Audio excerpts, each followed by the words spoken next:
नमस्कार किसान साथियों, आज के वीडियो में बात करेंगे कि गेहूं की फसल में दूसरी सिंचाई के समय कौन कौन सी खाद डालें और सिंचाई के बाद 40 से 50 दिन की गेहूं की फसल में कौन सी स्प्रे करें। साथ ही जो किसान साथी अपने खुद के खाने के पर्पज से जैविक तरीके से गेहूं की खेती करते हैं उनके लिए मैं जैविक खाद और स्प्रे का शेड्यूल बताने वाला हूं।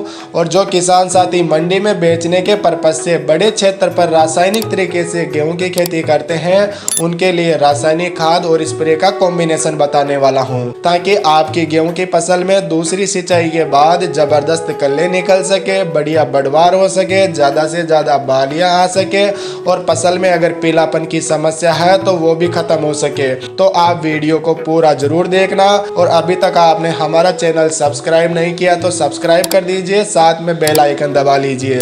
चलिए शुरू करते हैं। सबसे पहले बात करते हैं कि गेहूं की फसल में पहला पानी देते ही अक्सर पीलापन देखने को मिलता है, तो इसका क्या कारण है और फिर अपन खाद और स्प्रे की बात करेंगे।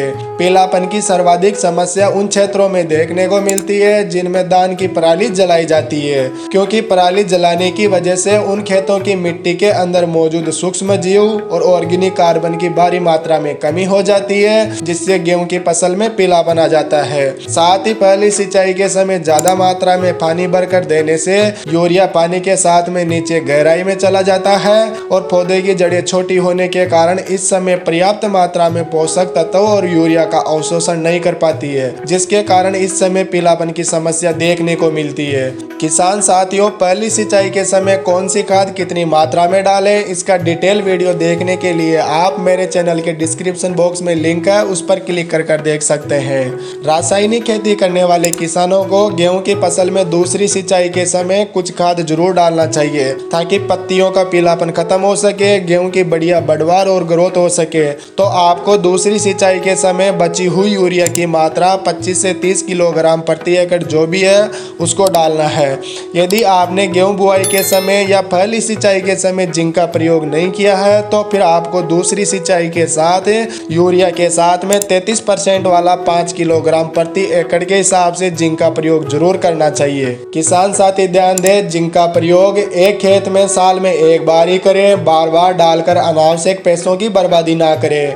किसान साथियों, यदि आप पहली सिंचाई के समय जिंक भी डाल चुके हैं, सल्फर भी डाल चुके हैं, पोटास भी डाल चुके हैं, फिर भी आपकी गेहूं की फसल की मन मुताबिक बढ़वार नहीं हो रही है, कल्ले कम निकल रहे हैं, तो फिर आपको यूरिया के साथ 10 किलोग्राम मैग्नीशियम सल्फेट और 5 किलोग्राम फेरस सल्फेट, इन तीनों को एक साथ मिलाकर गेहूं में दूसरी सिंचाई के समय डालना चाहिए। अब जो किसान भाई दूसरी सिंचाई के समय ओनली यूरिया डालना चाहते हैं तो ऐसे किसानों को पौधे के फुटाव, टिलर की संख्या बढ़ाने के लिए और फसल की गुणवत्ता को बनाए रखने के लिए दूसरी सिंचाई के बाद जब खेत में चलने लायक कंडीशन हो जाए तो उस समय आपको एक स्प्रे जरूर करना चाहिए। स्प्रे के लिए आपको 1 किलोग्राम यूरिया लेना है और यदि आप यूरिया का प्रयोग नहीं करना चाहते हैं तो उसकी जगह पर आप 1 किलोग्राम NPK 19-19 का भी प्रयोग कर सकते हैं। इसके साथ ही आपको 500 ग्राम 33% वाला जिंक सल्फेट लेना है, साथ में 500 ग्राम मैग्नीशियम सल्फेट, 500 ग्राम बुझा हुआ चूना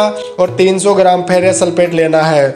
अब आपको इन सभी खादों को अलग अलग बर्तनों में पानी डालकर घोल बना लेना है और जब स्प्रे करना हो उस समय इन सभी खादों को 150 से 200 लीटर पानी की टंकी में डालकर अच्छे से हिलाकर तुरंत स्प्रे करना है। ध्यान रखें, पानी की मात्रा प्रति एकड़ 150 लीटर से कम ना रखें, नहीं तो पत्तियों में बर्निंग की समस्या देखने को मिल सकती है। आजकल बाजार में मिक्स माइक्रोन्यूट्रिएंट वाली खाद भी उपलब्ध है, परंतु इनका इतना अच्छा रिजल्ट नहीं मिल पाता है और ये अपेक्षाकृत थोड़ी महंगी पड़ती है। तो आपको सस्ते में बढ़िया रिजल्ट मिले इसके लिए इन अलग अलग खादों को एक साथ मिलाकर ही स्प्रे करना है। अब उन किसानों की बात करते हैं जो अपनी सेहत के लिए घर पर खाने के हिसाब से जैविक तरीके से गेहूं की खेती करते हैं, तो उनको कुछ जैविक खाद और स्प्रे जरूर डालना चाहिए। जैविक खाद व स्प्रे के प्रयोग से फसल की गुणवत्ता बढ़ती है, दाने में चमक आती है, रोटी मुलायम बनती है और खाने में स्वादिष्ट लगती है और सेहत के लिए लाभदायक होती है।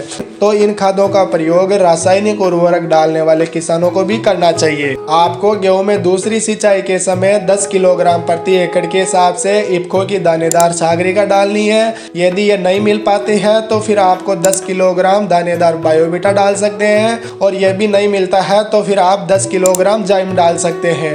ये तीनों ऑर्गेनिक प्रोडक्ट है जो समुद्री शैवाल से तैयार है। इनमें सभी प्रकार के न्यूट्रिएंट और आवश्यक हार्मोन उपस्थित होते हैं। इनमें से किसी भी एक खाद के साथ आप 3 किलोग्राम माइकोराइजा को मिलाकर फसल में डालिए। यदि आप ये सागरिका और माइकोराइजा का भी प्रयोग नहीं करना चाहते हैं तो फिर आपको एक बिल्कुल सस्ता जुगाड़ बताता हूँ जो एकदम बिल्कुल फ्री है, जिसे आप खेत में तैयार करके गेहूं में सिंचाई के समय किसी भी टंकी में नल या टोटी लगाकर पानी के साथ चला सकते हैं। जैसा कि आप वीडियो में देख पा रहे हैं, बहुत ही अच्छा रिजल्ट मिलेगा। अब इस घोल को तैयार करने के लिए आपको 200 लीटर की एक प्लास्टिक की टंकी लेना है और इस टंकी के अंदर आपको 10 से 15 किलोग्राम सरसों की खली डालना है, 5 से 10 किलोग्राम देसी गाय का गोमूत्र डालना है, 2 किलोग्राम आपको काला पुराना गुड़ डालना है, 2 किलोग्राम भुजा हुआ चूना, 100 ग्राम आपको हल्दी पाउडर और 100 ग्राम सेंधा नमक डालना है। ये सभी प्रोडक्ट आपको घर पर आसानी से मिल जाएंगे तो इन्हें तो आपको डालना ही है। और यदि 1-2 प्रोडक्ट आप बाजार से खरीद सको तो फिर आपको 250 ग्राम माइकोराइजा, 300 ग्राम पोटेशियम ह्यूमेट और 150 ग्राम पोटेशियम फुलवेट, इन सभी को आपको 200 लीटर पानी की टंकी में मिलाना है और बची हुई टंकी को पानी से पूरा भर लेना है। फिर इस घोल को 48 घंटे तक रखना है और रोजाना डंडे से 3 से 4 बार हिलाना है। फिर 48 घंटे बाद इस घोल को आप गेहूं में सिंचाई के समय पानी के साथ में चला दीजिए।